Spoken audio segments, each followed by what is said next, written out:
الشیطان اللعین الرجیم بسم اللہ الرحمن الرحیم وبہ نستعین وهو خیر معین وصلی اللہ علی رسول والائمۃ الطیبین الطاہرین اللہم صل علی محمد وآل محمد۔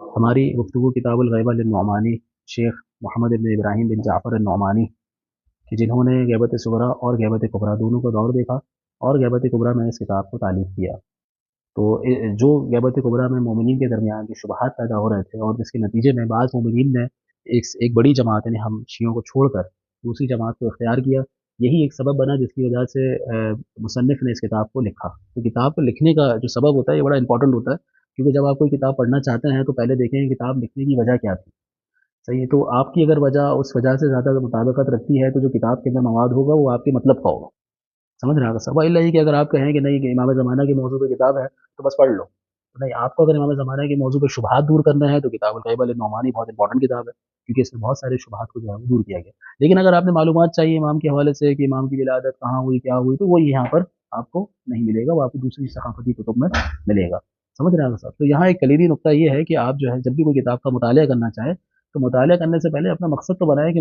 مقصد کیا ہے آپ کا، اس کتاب کو پڑھنے کا مقصد کیا ہے۔ آپ کے کوئی شبہات ہیں تو شبہات کے لیے کتاب الغیبہ للنعمانی ہے، صحیح؟ اور اگر آپ کو جو ہے صرف معلومات چاہیے امام کے حوالے سے کب پیدا ہوئے، کس طرح ہوئے تھے، کیا معاملات ہوئے تھے، تو اس کے لیے دوسری دیگر کتابیں ہیں جو کہ آسان سی ثقافتی کتب ہیں، آپ ان کا مطالعہ کریں گے آپ کو سارے معلومات وہاں پر مل جائے گی۔ تو آج جو گفتگو ہے وہ ہم پہنچے تھے روایت پیج نمبر 163 پر، روایت نمبر 8، عن ابی عبداللہ علیہ السلام انہ قال یا ابان یصیب العالم سبتة یأرز العلم بین المسجدین، یصیب العلم یصیب العالم عالم جی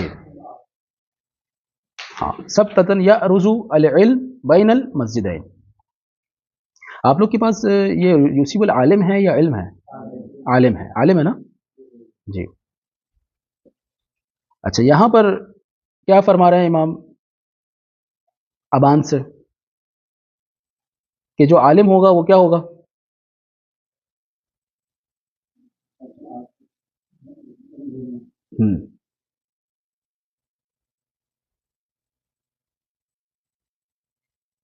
جی آگا، یصیب العالم سبتتن، سبتتن سے کیا مراد ہے؟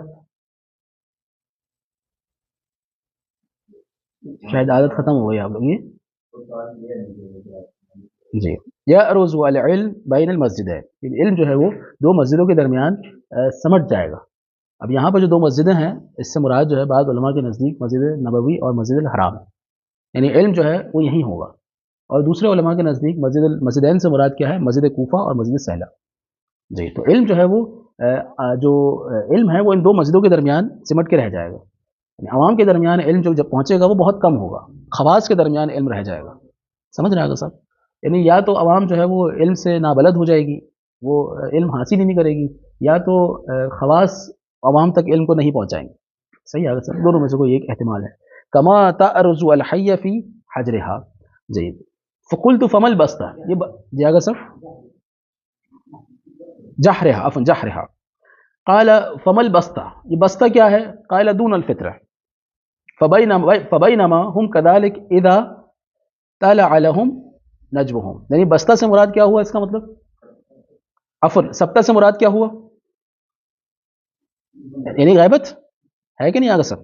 یعنی امام جو ہے وہ جب غیبت میں جائیں گے تو علم کہاں ہو جائے گا؟ منحصر ہو جائے گا دو مسجدوں کے درمیان، صحیح ہے؟ فبینما ہم کذالک اذا طلع لهم نجمهم، اور اسی درمیان جو ہے ان کا ستارہ کیا ہوگا؟ طلوع کرے گا، یعنی امام ظہور کریں گے۔ فقلت جعلت فداک فکیف نصنع فکیف یکون ما بین ذلک، ہمیں کیا کرنا چاہیے بھائی؟ ہمارا فریضہ کیا ہے غیبت امام میں؟ امام فرماتے ہیں ما فقال علی ما انتم علیہ، تم جس پر ہو اسی منہج پر باقی رہو، نہ کم کرو نہ زیادہ کرو، جو چیزیں ائمہ اہل بیت علیہ السلام کے زمانے میں ہیں وہ قدر متیقن ہے کہ وہ چیزیں صحیح ہیں، اس میں کوئی اشکال اور اعتراض نہیں ہے۔ حتی یأتیکم اللہ بصاحبہا، یہاں تک کہ تمہارا یعنی پروردگار عالم تمہارے امام کو ظہور کر دے، جب تک تمہارے امام کا ظہور نہیں ہوتا تو جو علوم تمہارے پاس موجود ہیں ان سے متمسک رہو۔ تو سب سے پہلی چیز یہ ہے کہ یعنی غیبت امام میں ہمارا فریضہ کیا ہے؟ پہلا فریضہ تو یہ کہ علوم کو حاصل کریں، یہ ہمارا پہلا فریضہ ہے، تو فریضہ سمجھ کے ہمیں ان علوم کو پڑھنا چاہیے غیبت امام میں۔ دوسرا فریضہ کیا ہے کہ جو ان علوم میں موجود ہے ان سے متمسک ہو جائے. سمجھ رہے ہیں آگے صاحب؟ تو تمسک کے لیے ضروری ہے کہ ان علوم کو حاصل کیا جائے کہ جو ہم الحمدللہ پڑھ رہے ہیں. تو یہ جو روایات ہیں اس میں مصنف فرماتے ہیں ہذه الروایات التي قد جاءت متواترة تشهد بصحة الغیبہ. اب دیکھیں مصنف بار بار اشارہ کر رہے ہیں کہ یہ جو روایات ہیں یہ بتاتی ہیں کہ غیبت صحیح ہے، غیبت واقع ہوگی. وباختفاء العلم، کہ علم بھی کیا ہو جائے گا؟ پوشیدہ ہو جائے گا. والمراد بالعلم الحجة للعالم وهي مشتملة على امر الائمة للشیعہ. یہاں پر جو علم سے مراد کیا ہے کہ ائمہ کے جو امر ہیں، احکام ہیں شیعہ کے لیے، بأن يكونوا فيها على ما يكون عليه لا يزالون ولا ينتقلون. اب جب یہ زمانہ آئے گا تو شیعوں کو اسی بات پہ قائم رہنا ہے کہ جو ان کے پاس موجود ہے، جو منہج ان کے پاس موجود ہے، جو معارف ان کے پاس موجود ہے، انہیں اس پر کیا رہنا ہوگا؟ قائم رہنا ہوگا. بل یثبتون ولا يتحولون، اس میں ثابت رہیں اور کسی اور منہج کی طرف نہ جائیں، کسی اور فکر کی طرف نہ جائیں. بہت سارے افکار جو ظاہر ہے جب دین قدیم ہوتا چلا جاتا ہے تو نئے نئے افکار جو ہے وہ زمانے کے ساتھ آ جاتے ہیں، تو آپ ان افکار کی طرف نہ جائیں.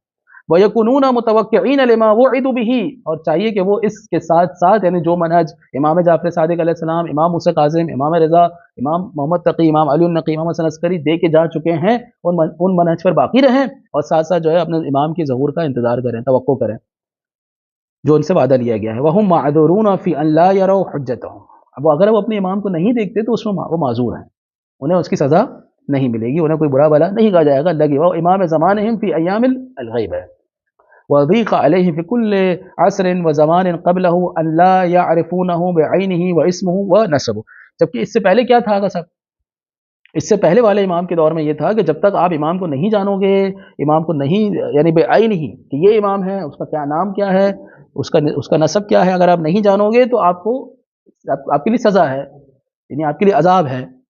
لیکن امام زمانہ کے میں ایسا کچھ نہیں ہے. شیعوں کے لیے کیا ہے؟ ضروری نہیں کہ وہ جانے کہ کون ہے امام، کہ یہ شخص امام ہے، فلاں جگہ رہتا ہے، گلی نمبر فلاں مدینہ میں، یہ ضروری نہیں ہے ہمارے لیے جاننا. سمجھ رہے ہیں صاحب؟ اور محظور علیہم الفحص، اور اسی طرح سے ضروری نہیں ہے کہ وہ ڈھونڈیں امام کو ڈھونڈنا واجب نہیں. جبکہ پہلے شیعوں کے اوپر کیا تھا؟ امام کو ڈھونڈنا واجب تھا. یعنی اگر امام حسن اس دنیا سے چلے گئے تو شیعوں پہ واجب تھا، دنیا میں جہاں کہیں بھی شیعہ ان پہ واجب تھا کہ وہ بحث کریں، ریسرچ کریں کہ اب ہمارا امام کون ہے. بے عین ہی، اسم کے ساتھ، عین کے ساتھ پتہ ہونا ضروری ہے. والکشف عن صاحب الغیبہ والمطالبہ باسمہ وموضعہ او الغیابہ والاشادہ بذکرہ فضلا عن المطالبہ بمعینتہ. یعنی آپ کو یعنی کہ امام کا نام، امام کہاں ہے، کسی بھی چیز کا طلب کرنا آپ کے اوپر واجب نہیں ہے امام زمانے کی غیبت میں. بس آپ کو پتا ہو کہ آپ کا ایک امام ہے جو کہ غائب ہے. سمجھ رہے ہیں؟ وقال لنا ایاکم والتنویہ، امام نے کیا کہا ہم سے؟ ایک خبردار، اشارہ نہیں کرنا، نام نہ لینا. وقولوا علی ما انتم علیہ، اور جو منہج پر تم ہو اسی منہج پر باقی رہو. وایاکم والشک، اور ایک اور چیز، اس منہج پر باقی رہنا. صحیح. اب دیکھیں ہمارے وظائف پتہ چل رہے ہیں یہ بعد زمانے میں ہمارا وظیفہ کیا ہے. پہلا وظیفہ یہ ہے کہ ہمیں منہج پتہ ہو، یہ ہمارا سب سے پہلا اور کلیدی وظیفہ ہے. صحیح ہے. میں یہ کہوں گا اس زمانے کا وظیفہ نہیں بلکہ یہ ہر زمانے کا وظیفہ تھا کہ ہمیں ایٹ لیسٹ امام کا منہج پتہ ہو. صحیح ہے. دوسرا کیا منہج ہے اس منہج کا؟ دوسرا وظیفہ کیا ہے؟ ہم اس منہج سے متمسک رہیں. تیسرا یہ ہے کہ ہمیں توقع رکھنی چاہیے کہ امام کا ظہور ہوگا انشاءاللہ. امید رکھنی چاہیے، جب تک زندہ ہیں ہمیں امید رہنی چاہیے کہ امام کا ظہور ضرور ہوگا. تیسرا یہ ہے، چوتھا یہ کہ ہمیں شک نہیں کرنا، امام کے ظہور میں کوئی شک نہیں ہونا چاہیے.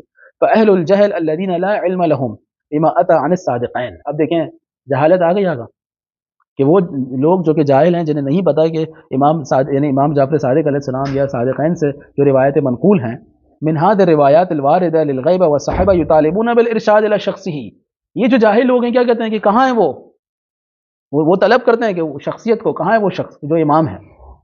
والدلال على موضعه، وہ طلب کرتے ہیں کہ بتاؤ کہ امام کی جگہ کہاں ہے، امام کس جگہ رہ رہے ہیں، تو دنیا کے کس جزیرے میں رہ رہے ہیں.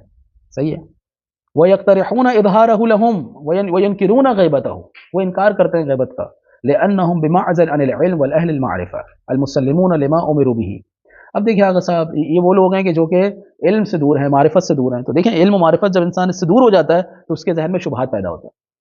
تو منبع الشبہات، بڑی امپورٹنٹ بات کرنے جا رہا ہوں، اس کو تھوڑا سا آپ اگر کوشش کریں ہائی لائٹ کریں، اپنے پاس حاشیے لگائیں کہ جتنے بھی شبہات ہمارے معاشرے میں وارد ہیں اس کی سب سے بڑی وجہ یہ ہے کہ ہم اہل بیت علیہ السلام کے علوم سے دور ہیں. ہر شبہے کے اوپر جواب لکھنے سے بہتر یہ ہے کہ علم اہل بیت علیہ السلام کو رائج کیا جائے معاشرے کے اندر. سمجھ رہے ہیں؟ آپ کتنے شبہات کے جواب لکھیں گے، کتنے جوابات لکھیں گے، ہر آئے دن ایک نیا شبہ ہے. صحیح. اور شبہ کیوں ہے؟ یعنی ہم کہتے ہیں نا، ڈاکٹر سے کہتے ہیں یار جو ہے دوا نہ دو اس مرض کی، بلکہ اس مرض کے جڑ کو ختم کرو. تو اگر آپ نے جڑ کو ختم کرنا ہے تو علوم اہل بیت کو عام کرنا ہوگا. جہاں آپ علوم اہل بیت کو عام کریں گے آہستہ آہستہ، میں مانتا ہوں کہ اس میں کافی ٹائم لگے گا، لیکن ایک وقت آئے گا کہ شبہات جو ہے بہت کم رہ جائیں گے. سمجھ رہے ہیں جی. وممتثلون له وصابرون على ما ندبوا الى الصبر اليه، وقد اوقفهم العلم والفقه والموافق مواقف الرضا عن الله والتصديق لاوليائه والامتثال لامره والانتهاء عما نهوا عنه، وحذرون ما حذره الله في كتابه من مخالفة رسول الله والائمه الذين هم في وجوب الطاعه بمنزلته. یعنی کچھ لوگ ایسے ہیں کہ جو کہ محتاط ہیں، جن چیزوں کا انہیں منع کیا گیا ان چیزوں سے رکے ہوئے ہیں، مخالفت امر رسول اللہ نہیں کرتے. مخالفت ہے یہ وہ کون لوگ ہیں کہ جو منہج سے متمسک ہیں، یہ وہ لوگ ہیں کہ جو منہج پر چلنے والے ہیں. سمجھ رہے ہیں اگر سب. لقولی فلیحذر الذین یخالفون عن امرہ ان تصیبہم فتنۃ. یہ حذر ہے کس کے لیے؟ یہ یعنی ڈرانا ہے کس کے لیے؟ یہ ان لوگوں کے لیے جو آلریڈی جو ہے یعنی الذین یخالفون عن امرہ، کہ جو مخالفت کرنا ہے اللہ کے حکم کی. ان تصیبہم، نتیجہ کیا نکلے گا کہ ان کو ایک فتنہ آئے گا جو ان کو گھیرے میں لے لے گا. او یصیبہم عذاب علیم، یا تو ان کو دردناک عذاب ہوگا. دیکھ رہے ہیں اگر سب.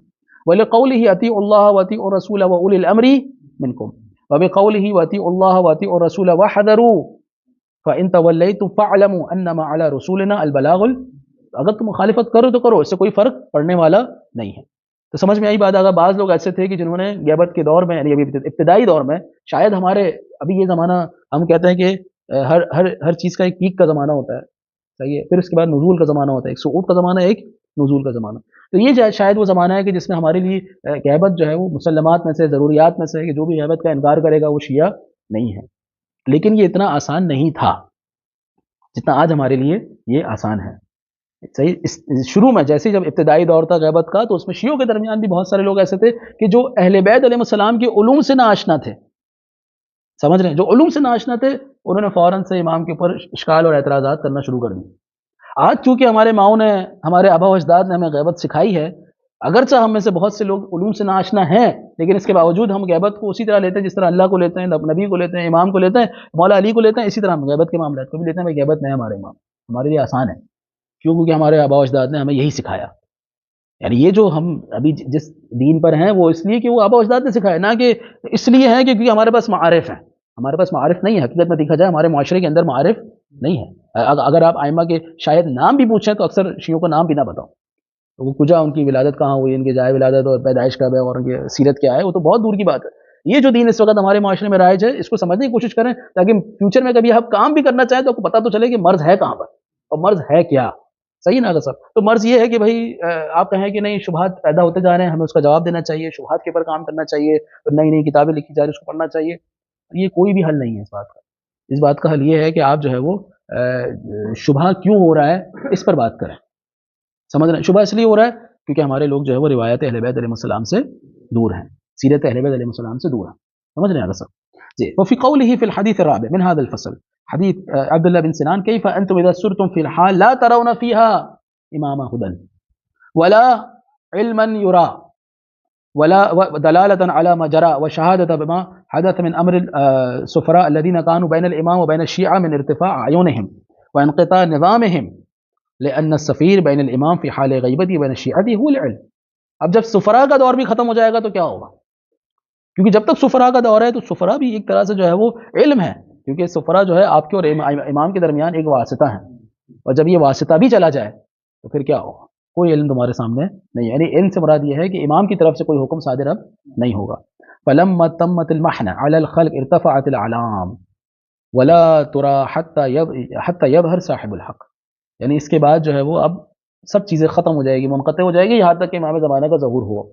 وقعت الحیرہ التي ذکرت علی کل. یعنی اس دور میں کیا ہوگا؟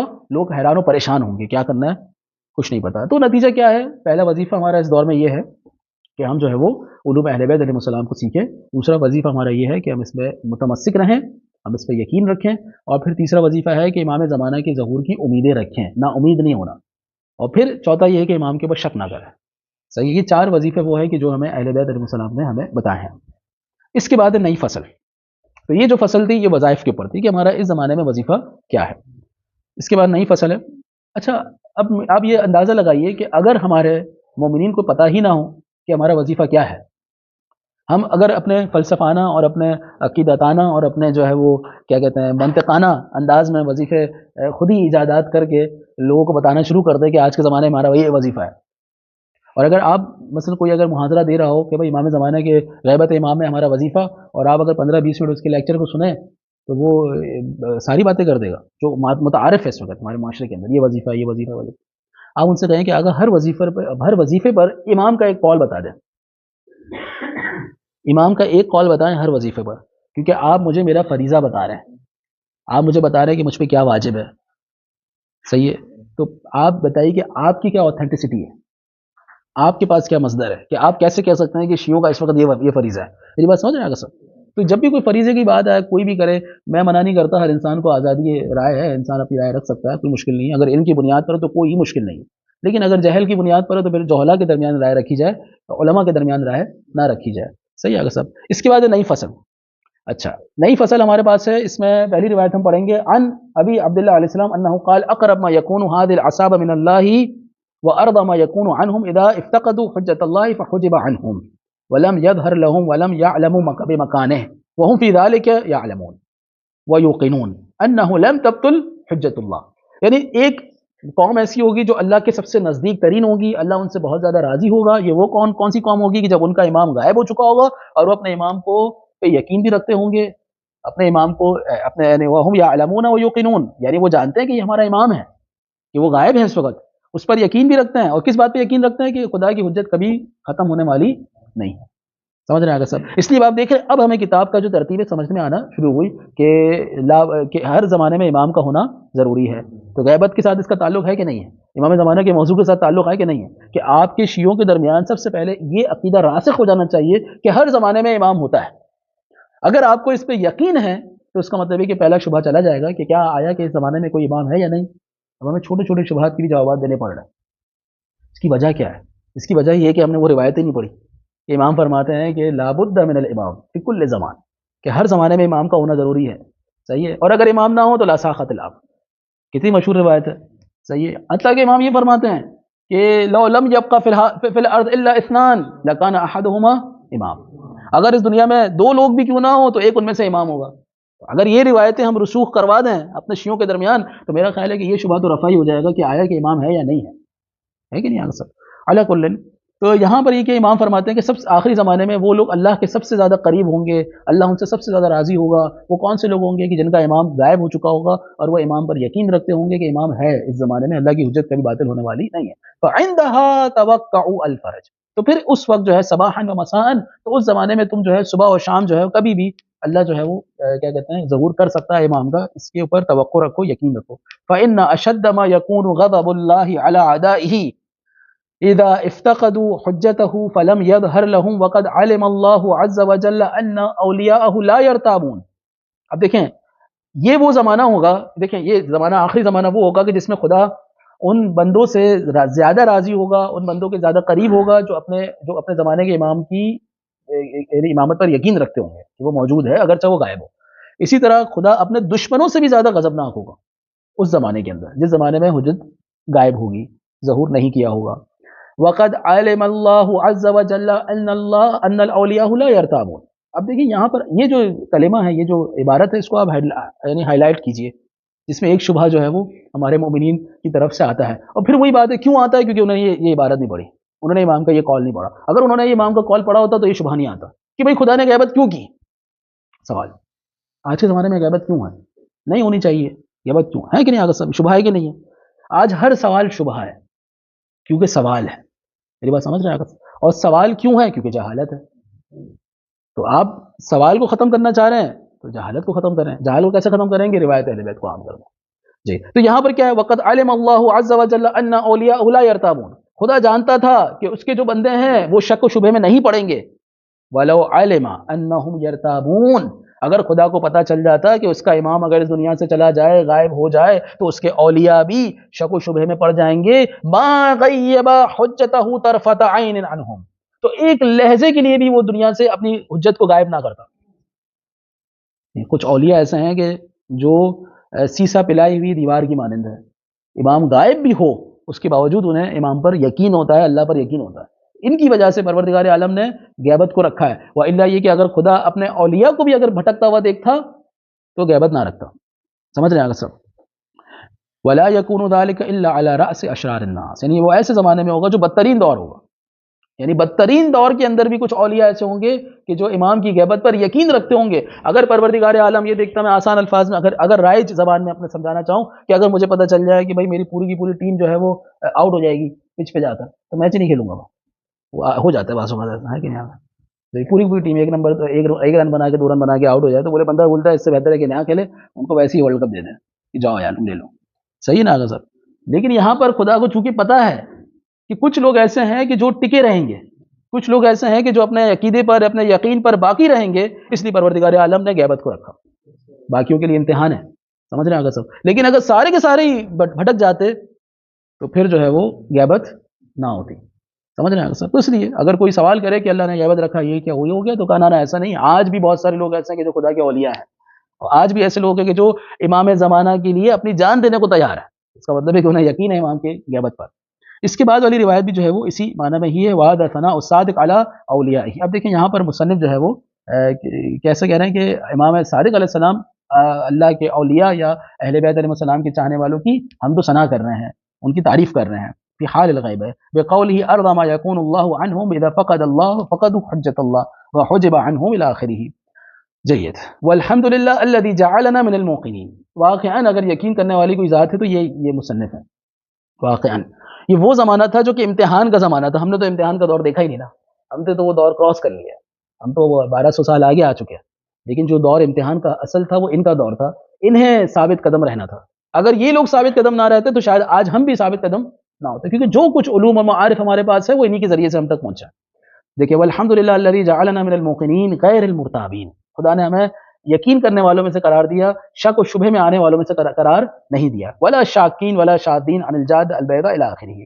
تیسری روایت ہم پڑھیں گے. سمعت ابا جعفر الباقر علیہ السلام یقول ان صاحب هذا الامر فیہ شبہ من یوسف. اب دیکھیں شبہ کی بات کی جا رہی ہے کہ یہ جو صاحب هذا الامر یعنی امام زمانہ جو ہیں ان میں یوسف سے ایک شباہت پائی جاتی ہے. کیا شباہت پائی جاتی ہے انشاءاللہ آگے آئے گی روایتوں میں. ابن امت سودا کہ یہ ایک سیاہ فام کیا کہتے ہیں کنیز کے بیٹے ہیں. اچھا یہاں پر آپ کہیں گے اس نے سیاہ فام کنیز تو تھی نہیں، کیا کہتے ہیں بیوی نرجس، وہ تو ایک شہزادی تھی روم کی. تو یہاں پر جب بھی کلمہ ابن امت سودا استعمال ہوتا ہے عرب کے اندر، یہ کلمہ جو استعمال ہوتا ہے وہ عاجزی اور انکساری کے لیے استعمال ہوتا ہے. سمجھ رہے ہیں اگر سب. امت سودا کا مطلب یہ نہیں کہ وہ سیاہ فام تھی، صحیح ہے، وہ یعنی کہ افریقہ سے ان کا تعلق تھا نا، حتماً ایسا نہیں ہے. یہ جو کلمہ استعمال ہوتا ہے وہ صرف اس لیے ہوتا ہے کہ وہ شخصیت اگرچہ دنیاوی اعتبار سے بہت زیادہ بلند و بالا تھی، ایک شہزادی تھی روم کی. روم کوئی چھوٹا تو نہیں ہے. روم وہ ہے کہ جس نے جو ہے وہ شرق اور غرب پہ جو ہے حکومت کی ہے، اس کی شہزادی ہے، لیکن اس کے باوجود کیا ہے وہ عاجزی اور انکساری ان کے اندر. تو اس لیے اس کلمے سے ان کی تعبیر کی جاتی ہے کہ امت سودا.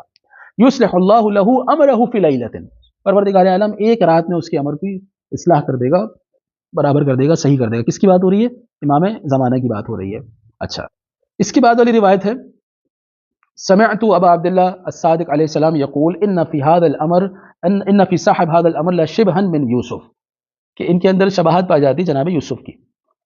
فقلت كأنك تخبرنا بغیبۃ او حیرہ. اب جناب یوسف کا جیسے ہی ذکر آیا، جو ہے وہ راوی نے کیا سوال کیا کہ کیا آپ غیبت کی طرف اشارہ کرنا چاہ رہے ہیں، حیران و پریشانی کی طرف اشارہ کرنا چاہ رہے ہیں؟ تو امام نے فرمایا فقال ما ينكر هذا الخلق الملعون اشباح الخنازير من ذلك.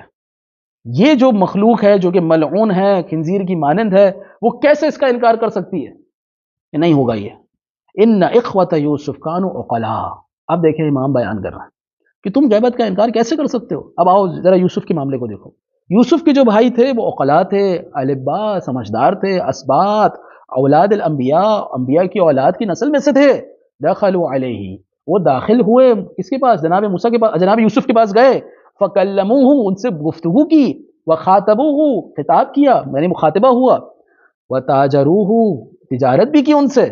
وراودوہ وکانوا اخوۃ، یعنی تعلقات قائم ہوئے جبکہ وہ دونوں کیا تھے؟ آپس میں سب بھائی تھے. وہو اخوہم، اور یوسف ان کے بھائی تھے. لم یعرفوا، نہیں جان سکے یوسف کو. حتی عرفہم نفسہ، یہاں تک کہ یوسف نے بتایا کہ میں تمہارا بھائی ہوں. جیسے ہی ظہور کا وقت قریب آیا فوراً یوسف نے بتایا کہ میں تمہارا بھائی ہوں. کیسے ہو سکتا ہے کہ یہ ملعون مخلوق جو کہ خنزیروں کی مانند ہے یہ غیبت کا انکار کرتے ہیں؟ کیسے امام غائب ہو سکتا ہے؟ دیکھو یوسف کس طرح غائب ہوئے کہ ان کا بھائی تھے، ان کے بھائی سگے باپ سے نہیں پہچان سکے یوسف کو. تم کیسے پہچانو گے اپنے امام کو؟ ہے کہ نہیں آگے سر؟ تو اس بات پہ کوئی عجب نہیں ہونا چاہیے. وقال لهم انا یوسف، یوسف نے کہا کہ میں یوسف ہوں. فعرفوه حينئذ، تو اس وقت وہ پہچانے کہ ہاں ہاں یہی تو یوسف ہے کہ نہیں آگے صاحب؟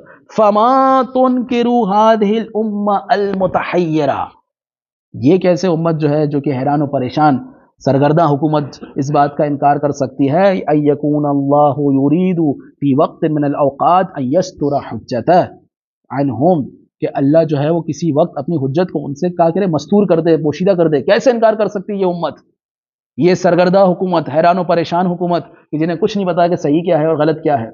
سمجھ رہے ہیں سب؟ لقد کان یوسف نبی، یوسف کون تھے؟ ملک مصر، مصر کے بادشاہ تھے.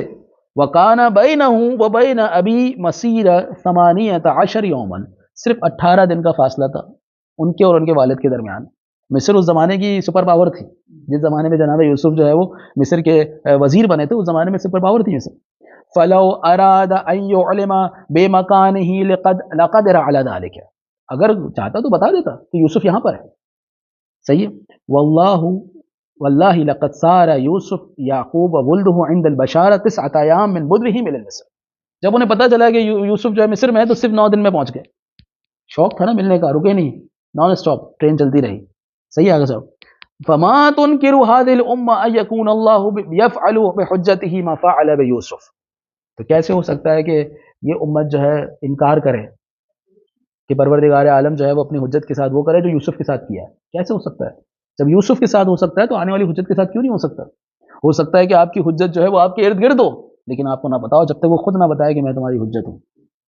وَأَن يَكُونَ صَاحِبُكُمْ الْمَظْلُومُ الْمَجْحُودُ حَقَّهُ صَاحِبُ هَذَا الْأَمْرِ يَتَرَدَّدُ بَيْنَهُمْ، یہ جو امام ہوگا ان کے درمیان ہوگا، وَيَمْشِي فِي أَسْوَاقِهِمْ، ان کے بازاروں میں چلے گا، وَيَتَأُ فَرْشَهُمْ، ان کے گھروں میں آئے گا، وَلَا يَعْرِفُونَهُ، جبکہ وہ انہیں نہیں پہچان سکیں گے. حتی یأذن اللہ لہ ان یعرفہم نفسہ، یہاں تک کہ امام کو خدا اذن دے گا کہ اب تم بتا سکتے ہو کہ تم امام ہو. کما اذن لیوسف حین قال لہ اخوتہ انک لانت یوسف قال انا یوسف، کیونکہ اب کیوں کہا جناب یوسف نے کہ انا یوسف؟ کیونکہ اللہ کی طرف سے اذن ہوا کہ اب آپ کہہ سکتے ہیں. تو یہ بات کہنا کہ کیسے ہو سکتا ہے کہ امام اس طرح سے غائب ہو جائے، تو یہ پہلے بھی جناب یوسف بھی اسی طرح غائب ہوئے تھے. 5ویں روایت ہے عن ابی بصیر قال سمعت ابا جعفر الباقر علیہ السلام یقول فی صاحب هذا الامر سنت من 4 انبیاء، 5 انبیاء کی سنتیں شباہتیں پائی جاتی ہیں. سنت من موسیٰ و سنت من عیسیٰ و سنت من یوسف و سنت من محمد صلی اللہ علیہ وآلہ. اللہم صلی علی محمد وآلہ. فما سنت موسیٰ خائف یترقب، موسیٰ کی سنت کیا ہے؟ جناب موسیٰ جس طرح سے اپنی جان بچا کر مصر سے نکلے تھے اسی طرح جو ہے وہ امام زمانہ بھی نکلیں گے. اما سنت عیسیٰ یقال فیہ ما قیل فی عیسیٰ، ان کے بارے میں بھی وہی کہا جائے گا جو عیسیٰ کے بارے میں کہا جاتا ہے.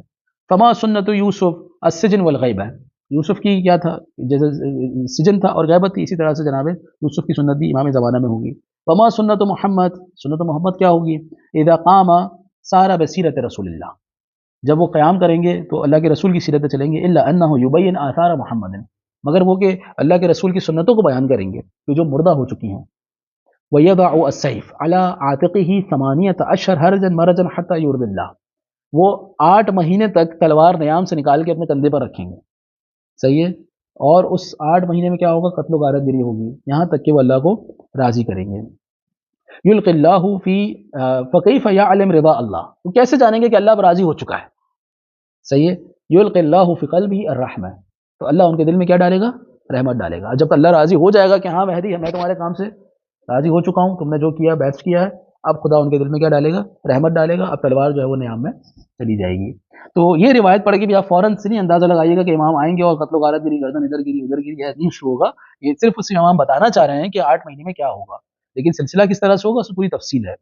فاعتبروا يا أولي الأبصار الناظرة بنور الهدى وقلوب السليمة من العمى المشرقة بالإيمان والضياء بهذا القول قول الإمامين الباقر والصادق في الغيبة. دیکھو غیبت کے بارے میں کیا امام نے فرمایا؟ وما فی القائم من سنن الانبیاء، کہ امام زمانہ میں انبیاء کی سنت ہے. یعنی اگر آپ کہتے ہو کہ امام غیبت میں ہے تو کیوں ہے، کیسے ہے، کیا ایسا پہلے کبھی ہوا ہے؟ تو ہوا ہے. جناب موسیٰ غیبت میں گئے، جناب عیسیٰ غیبت میں گئے، جناب یوسف غیبت میں گئے. اس طرح بہت سارے جو ہے وہ. اب اس فصل میں مصنف گویا کہ امام کی شباہت بیان کر رہے ہیں کہ تمہارے امام اگر غیبت میں گئے ہیں، مثال کے طور پر اگر کوئی مومن کہے کہ چلے ہم مانتے ہیں کہ پروردگار عالم نے غیبت رکھی ہے، کوئی مسئلہ نہیں ہے، ہونی چاہیے، کیونکہ خدا کو پتہ ہے کہ غیبت کے زمانے میں بھی کچھ لوگ ایسے ہوں گے کہ جو ایمان سے نہیں ڈگمگائیں گے، ایمان پر باقی رہیں گے، تو اس لیے خدا نے غیبت رکھی. اگر خدا کو یعنی اصل میں شبہ کیسا ہے؟ دیکھیں شبہ اس طرح سے آتا ہے کہ کوئی آگے کہے کہ آگا یہ بتائیے کہ اگر اتنے سارے مومنین دیکھیں بھٹک رہے ہیں، اتنے سارے مومنین غیبت کی وجہ سے اتنے سارے مومنین جو ہے گمراہ ہو رہے ہیں، تو پروردگار عالم نے غیبت کیوں رکھی؟ نہیں رکھتا خدا غیبت. جیسے ہر زمانے میں امام ظاہر رکھا، اسی طرح ادھر بھی ظاہر رکھتا. کیوں؟ کیونکہ مومنین تو بھٹک رہے ہیں. تو آپ کہیں گے کہ نہیں، کیونکہ خدا کو پتا ہے کہ آخری زمانے میں بھی بعض مومنین ایسے ہوں گے جو اس کے اولیاء ہوں گے، جو نہیں بھٹکیں گے. ایسا نہیں ہے کہ 100 میں سے 100 مومنین، فرض کریں 100 ہے، 100 میں سے 100 مومنین بھٹک گئے، تو پھر آپ کا اشکال وارد ہوتا ہے کہ امام کا ہونا ضروری ہے. میری بات سمجھ رہے ہیں آپ سب؟ آپ کا اشکال کب وارد ہوگا؟ کہ اگر فرض کریں دنیا میں 100 مومنین ہیں اور 100 کے 100 امام کی غیبت میں جانے کی وجہ سے بھٹک رہے ہیں. صحیح آگا صاحب؟ تو پھر اب آپ کا اشکال وارد ہے کہ امام کا ہونا ضروری ہے، کیونکہ غیبت کی وجہ سے 100 مومنین بھٹک رہے ہیں. لیکن خدا کو معلوم ہے کہ 100 میں سے ایک بڑی تعداد ایسی 40-50 لوگ ایسے ہیں کہ جو نہیں بھٹکنے والے. وہ غیبت کے زمانے میں بھی امام سے متمسک رہنے والے ہیں، ان کی غیبت پہ یقین رکھنے والے ہیں. تو پھر وہی سوال، تو ان کا کیا قصور ہے ان 50 لوگوں کا؟ ان کے لیے رکھ لیتے امام کو. ہم کہیں گے نہیں، جب یہ غیبت میں، امام کے غیبت میں ہونے کے باوجود ایمان پر رہ سکتے ہیں تو یہ کیوں نہیں رہ سکتے؟ یہی تو ان کا امتحان ہے. میری بات سمجھ رہے ہیں صاحب؟ تو اسی روایت سے آپ جو ہے شبہ کا جواب آرام سے دے سکتے ہیں. اس کے بعد جو ہے اگر کوئی کہے اچھا ہم آپ کی بات مانتے ہیں کہ امام جو ہے وہ غیبت میں جا سکتے ہیں، کوئی مسئلہ نہیں ہے، لیکن کیا آج سے پہلے کبھی ایسا ہوا ہے؟ کیا یہ پہلی دفعہ ہوا ہے؟ ہم کہیں گے نہیں. پہلے جناب یوسف بھی غیبت میں گئے، جناب موسیٰ بھی غیبت میں گئے، جناب عیسیٰ بھی. اب دیکھیں تسلسل کس طرح چل رہی کتاب کی. سمجھ رہے ہیں صاحب؟ جائیے. اچھا، اس کے بعد مصنف نے جو ہے وہ انہی مطالب کی طرف اشارہ کیا جو ہم نے بیان کیا. چھٹی روایت کی طرف آئیں گے. سمعت ابا عبداللہ علیہ السلام یقول ان للقائم غیب قبل ان یقوم. امام کے قیام سے پہلے ایک غیبت ہوگی. فقلت ولما، کیوں غیبت ہوگی؟ کہا یخاف واوما بیدہ الی بطن، یعنی امام کو اپنی جان کی پرواہ ہوگی، جان کا خوف ہوگا. صحیح. ثم قال یا زرارہ وهو المنتظر، یہ وہ ہے کہ جس کا انتظار کیا جائے گا. وهو الذی یشک فی ولادتہ، یہ وہ ہوگا کہ جس کی ولادت پر بھی شک کیا جا رہا ہوگا. فمنهم من یقول مات ابوه بلا خلف، بعض کہیں گے کہ امام حسن عسکری چلے گئے، ان کی کوئی اولاد نہیں تھی، یہاں توقف ہوگا. ومنهم من یقول حمل، بعض کہیں گے انہیں کوئی لے کے اٹھا کے لے گیا. ومنهم من یقول غائب، بعض کہیں گے کہ وہ غائب ہو گئے. ومنهم من یقول ولد قبل وفات ابیہ بسنین، بعض کہیں گے کہ وہ تو ولادت ہو چکی ہے ان کی. وهو المنتظر غیر ان اللہ يحب ان يمتحن قلوب الشیعہ، یعنی خدا چاہتا ہے کہ اپنے مومنین جو شیعہ مومن ہیں ان کے دلوں کا امتحان لے. فعند ذلك يرتاب المبطلون، اور اس جو باطل لوگ ہیں اسی وقت ارتیاب کا شکار ہوں گے، یعنی شک و شبہ کا شکار ہوں گے. یا زرارہ قال زرارہ قلت جعلت فداك ان ادركت ذلك الزمان فاي شيء اعمل، اگر میں اس زمانے میں چلا جاؤں تو مجھے کیا کرنا چاہیے، میرا کیا فریضہ ہے؟ اب تک ہم نے 4 فریضے دیکھے، اب 5واں فریضہ. امام کہتے ہیں کہ یہ دعا کرو، دعائے معرفت پڑھو. اللہم عرفنی نفسک فإنک ان لم تعرفنی نفسک لم اعرف نبیک، اللہم عرفنی رسولک فإنک ان لم تعرفنی رسولک لم اعرف حجتک، اللہم عرفنی حجتک فإنک ان لم تعرفنی حجتک ضللت عن دینی. تو یہ دعا آپ مسلسل پڑھیں، یہ آپ کا فریضہ ہے، انہیں دعا پڑھنا بھی آپ کا فریضہ ہے. ثم قال یا زرارہ لابد من قتل غلام بالمدینہ. اب امام نے اس روایت کے اندر ایک اشارہ بھی کیا غیبت سے پہلے، ظہور سے پہلے کا، کہ ایک نوجوان کو مدینہ میں قتل کیا جائے گا. جعلت فداک ولیس الذی یقتلہ جیش سفیانی، یا اسے جیش سفیانی نہیں قتل کرے گی، یعنی سفیانی کا لشکر. قال لا ولکن یقتلہ جیش بنی فلان، امام نے اس کا نام نہیں لیا، فلاں جو ہے ان کی اولاد قتل کرے گی. یخرج حتی یدخل المدینہ ولا یدری الناس فی ای شیء دخل فیأخذ الغلام فیقتلہ فاذا قتلہ بغیا وعدوانا وظلما لم یمہلہ اللہ فعند ذلك یتوقع الفرج. جب اس غلام کو قتل کر دیا جائے گا، اس نوجوان کو قتل کر دیا جائے گا، تو پھر کوئی مہلت نہیں ہوگی. اس کے بعد آپ توقع کیجئے گا کہ انشاءاللہ بہت جلد ظہور ہوگا. والحمدللہ رب العالمین.